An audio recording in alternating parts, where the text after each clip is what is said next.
aujourd'hui on se retrouve pour une vidéo qui me tient particulièrement à cœur, à savoir l'alimentation des furets.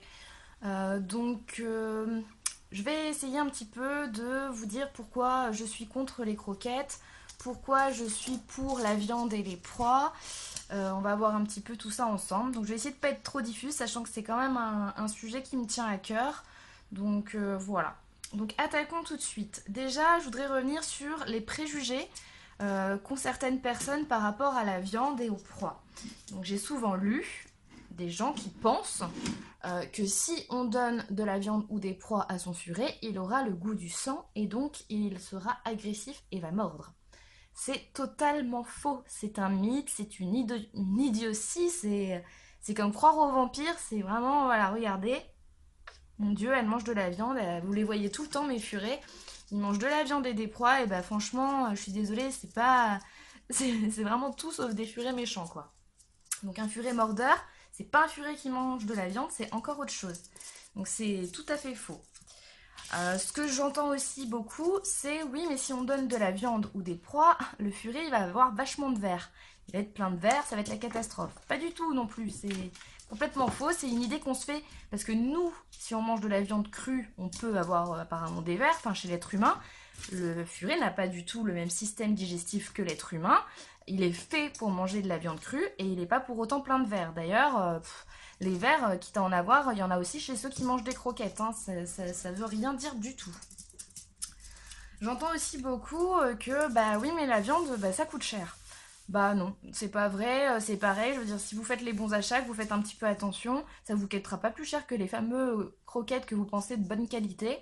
Voilà, moi aux proies, principalement aux proies, alors là ça coûte vraiment pas grand chose. Je crois que je dois même pas être à 20 € par mois, ou je sais pas, mais en tout cas c'est vraiment rentable quoi. Peut-être j'ai acheté un congélateur, mais en tout cas c'est hyper rentable. Donc voilà, ça c'est un petit peu les petits préjugés que j'entends trop souvent. Et voilà, il faut le dire, ce n'est pas vrai. Ce que je peux vous dire d'autre, c'est donc mon avis sur les croquettes. Les croquettes, il y a tellement de choses à dire. Aucune croquette n'est adaptée à votre furet qui est un carnivore strict. Donc encore moins ceux qui donnent les croquettes friskies machin là avec du vert, du jaune, enfin voilà des trucs bizarres dedans. Ceux qui donnent des croquettes bourrées de céréales, etc. Alors ouais, c'est même pas la peine, ça nuit vraiment au furet. Mais même les croquettes dites de bonne qualité, où les gens vantent les mérites en disant qu'elles sont géniales, parce qu'elles sont sans céréales, non, pas du tout, elles sont pas géniales. Hein. Moi, j'entends beaucoup parler de la marque Vercellé Laga, des croquettes pour furet, tout le monde est là, mais c'est génial, elles sont trop bien, mon vétérinaire a dit qu'elles étaient trop bien, moi on m'a dit de donner ça, c'est trop bien. C'est des grosses conneries. Faut savoir quand même que le deuxième ingrédient des Vercellé Laga, c'est de la pomme de terre. Donc pour un carnivore street, manger de la patate, excusez-moi, mais voilà quoi, c'est quand même super moyen. Après, on aura les marques dites de vraiment haute gamme, qualité, qui seront même défendues par certaines personnes qui nourrissent aux proies et à la viande, type les Origènes, les Porta, enfin, des croquettes comme ça. Moi, je les défends pas non plus. Pourquoi? Parce que même si elles sont sans céréales, même si c'est vrai qu'elles ont beaucoup de viande, en milieu d'ingrédients, fin d'ingrédients, on retrouve quand même des conneries pas possibles comme dans les Vercellé Laga avec petits pois betterave, lentilles, citrouilles et je vous en passe. Des choses que votre furet n'a pas du tout besoin de manger. De toute façon, même elles sont bourrées d'additifs. Toutes les croquettes sont bourrées d'additifs. C'est une horreur. Donc ça rend vos furets accros. C'est plein de merde, entre guillemets, qui les rendent accros. Voilà, c'est pas bon du tout pour eux. Pourquoi je suis tellement anti-croquettes? Déjà parce que ça remplit pas les conditions pour avoir un furet en forme, les croquettes. Et puis en plus de ça, c'est quand même assez répandu maintenant. Les gens acceptent de plus en plus l'idée que oui, il y a une corrélation, un lien entre l'insulinome, donc le cancer du pancréas du furet, donc qui est mortel, hein, et votre furet, je peux vous dire qu'il souffre la mort, et les gens qui nourrissent exclusivement croquettes, avec une maman qui a été nourrie croquette, qui a donné du lait croquette, enfin la totale, et voilà, et des furetons qui ont été sevrés croquettes. Voilà, pensez que l'insulinome, allez regarder des vidéos sur YouTube ou je sais pas, et vous verrez que ça fait réfléchir.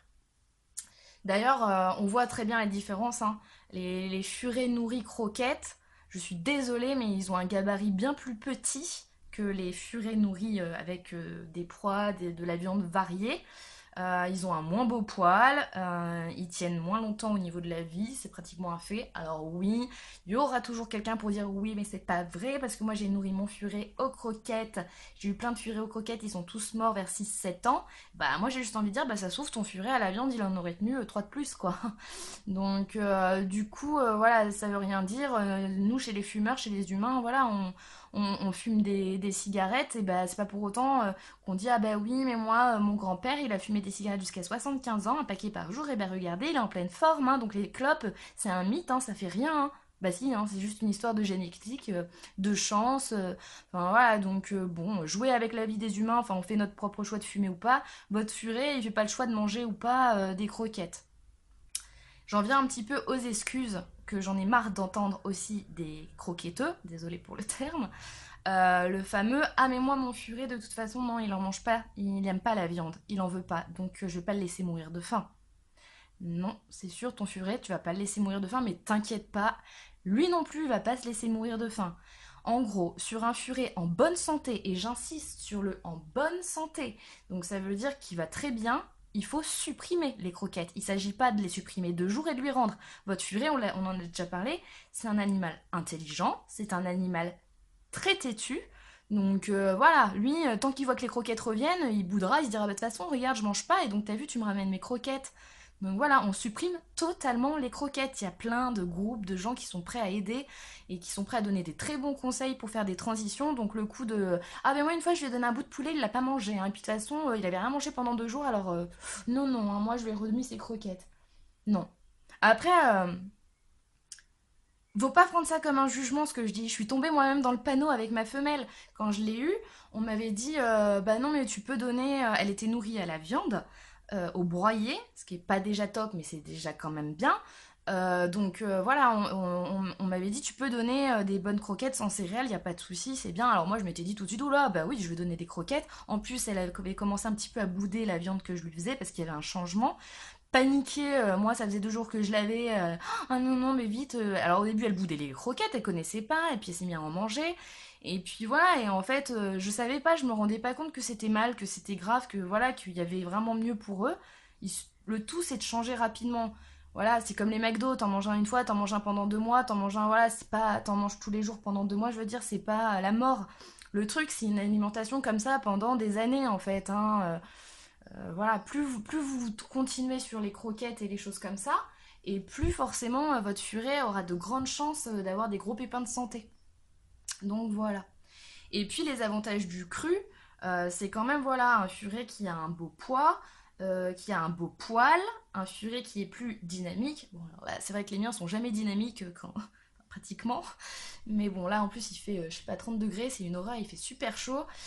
Donc voilà, mais bon, si, moi j'ai vu la différence quand elle mangeait de la viande, quand elle mangeait des croquettes, elle avait plus la forme. Au niveau des excréments, ils en font beaucoup moins, de meilleure qualité.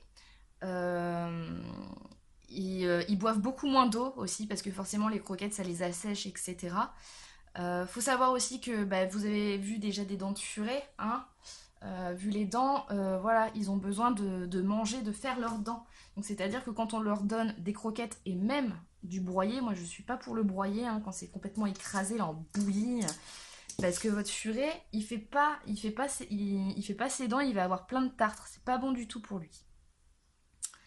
Donc, je pense avoir fait à peu près le tour sur ce que j'en pense. Si d'autres choses me reviennent, je couperai.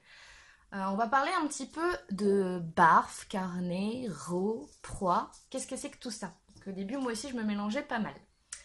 Donc en fait, il faut savoir que le barf, on parle souvent de barf. Moi-même, avant, j'utilisais le mot barf, je disais que je faisais du barf. Le barf, en fait, non, ça concerne plus les chiens. En fait, on leur donne des légumes. Il y a des légumes dans le barf. Le rot, par contre, c'est ce qu'on donne aux furets et aux carnivores stricts, c'est-à-dire aucun légume. C'est vraiment juste que de la viande, voilà. Donc en fait, le rot, tout simplement, c'est reconstituer une proie. Pour ceux qui veulent coupler, par exemple, donner et du rot et des proies, enfin voilà, pour diversifier. Donc on reconstitue une proie. Donc la recette que je connais et qui, je sais, que j'ai eu sur des groupes sérieux, etc. Donc il s'agit de 45, alors je vais vous parler en pourcentage, mais ça marche pour 100 grammes. Donc c'est 45 grammes ou 45% de muscle. Donc le muscle, en fait, ça va être la viande. Donc vous avez du choix entre lapin, poulet, dinde, enfin voilà quoi, canard, enfin toutes les viandes que vous voulez. Attention quand même avec le porc. Le porc, il doit pas être bio. Et vous pouvez mettre du bœuf, mais bon, c'est quand même une viande vachement plus riche. Enfin, faut penser un petit peu, le furet, qu'est-ce qu'il mangerait bon, voilà, dans la nature, il va peut-être pas se jeter sur un bœuf, quoi. Donc bon, vous pouvez en donner, bien sûr, mais voilà, il va être plus proche des petits animaux, cailles, enfin voilà, poulet, des choses comme ça. Donc ça, c'est vraiment juste, on va dire, les filets de viande comme ça que vous coupez en morceaux. Donc 45%, 45 grammes pour 100 grammes. Après, vous avez donc 45% d'os charnu. Donc l'os charnu, en fait, c'est tout ce qui est pilon de poulet, cou de canard, cou de poulet, voilà, ça en gros, il y a l'os, mais il y a aussi beaucoup de chair. Donc voilà, ça, donc soit vous lui donnez en entier si vous voyez qu'il le mange, sinon vous l'aidez en coupant pareil en morceaux. Donc c'est 45%. Et puis après, bah, pour les 10 derniers pourcents, c'est 10% d'abat, donc toujours 5% de foie. Donc de foie, vous pouvez varier aussi, mais il faut toujours du foie, 5% ou 5 grammes. Et puis voilà, donc après, les autres 5%, les derniers 5%, un autre abat. Donc du cœur, voilà, un autre abat. Donc il faut, bah, entre guillemets, faire des morceaux de tout ça et puis mélanger. Puis vous pouvez faire des portions. Et voilà, vous pouvez distribuer à votre furet, c'est prêt. Après, bah, les proies, il n'y a rien à expliquer, hein, c'est simple, hein, vous achetez les proies puis vous les donnez. Moi, c'est ce que je préfère. Pourquoi? Parce que bah, déjà, je suis une grosse feignante de la vie. Donc forcément, moi, ça me saoulait de faire du barf. Donc occasionnellement, j'en fais pour varier ou quand je veux faire une petite cure de levure de bière ou une petite cure, enfin voilà, que je veux leur donner quelque chose de particulier ou un petit peu les remplumer en hiver avec du bœuf ou des choses comme ça. Mais voilà, donc du coup, j'en fais très peu parce que je suis une flemmarde. Et voilà, les proies, au moins, c'est pratique, il n'y a rien à équilibrer. Il y a tout dedans, il suffit de varier les proies. Après, c'est pas toujours facile de varier les proies. Enfin, moi, je sais que je tourne principalement à poussin, souris et sprat. C'est du poisson. Donc, le mieux, bah, c'est qu'ils voilà, qu'ils aient tout dans une semaine de faire tourner. Et puis, voilà. Donc, c'est important aussi, poisson, par exemple, hein. Typiquement, le furet en a besoin. Donc voici pour la recette. Vous voyez, c'est pas compliqué, on se fait toute une montagne, c'est juste une habitude à prendre. Après, voilà, si vraiment votre furet trie, faut coupler plus menu. Mais moi, je conseille pas de rentrer dans le haché parce que voilà, il va se retrouver avec plein de tartre, un peu comme avec les croquettes d'ailleurs, hein, qui donnent du tartre, tout ce qui est bouilli. Voilà, votre furet, vu ses dents, il a vraiment besoin de les faire, donc attention quand même à ce que vous donnez. Je voudrais revenir aussi sur un petit point, donc au niveau de ceux qui pourraient être végétariens et donc qui diraient que bah, ça les dégoûte de donner de la viande. C'est pas une excuse, c'est pas vous qui la mangez, donc voilà, vous avez pris un carnivore strict, donc respectez ça. Euh, Aux gens qui vont dire que c'est dégoûtant, que ça les dégoûte et tout ça, j'ai envie de dire bah ouais, au début en tout cas. Moi je sais que personnellement, couper des abats c'est pas trop mon kiff, ça pue, bah je le faisais quand même. On s'habitue à tout entre guillemets. Les proies au début je les prenais, vous avez, franchement avec des gants en latex. Tellement ça me dégoûtait de toucher un animal mort, et encore plus quand il était décongelé, forcément. Donc c'était vraiment une horreur. Et on s'habitue, voilà, c'est vraiment, c'est dans les mœurs quoi. Une fois que vous avez pris l'habitude, je peux vous assurer que ça fait absolument rien, on est comme désensibilisé, on voit ça vraiment comme la nourriture de nos furets. Et puis ça fait tellement plaisir. Moi je me rappelle la première fois que, alors que ma furette faisait la difficile à manger des pilons, des trucs comme ça, les os, elle faisait ça difficile. Et ça m'inquiétait parce qu'elle mangeait pas forcément très équilibré. Et le jour où je lui ai ramené une souris en pensant qu'elle allait pas la manger, et qu'elle s'est jetée dessus alors qu'elle avait jamais mangé de proie de sa vie.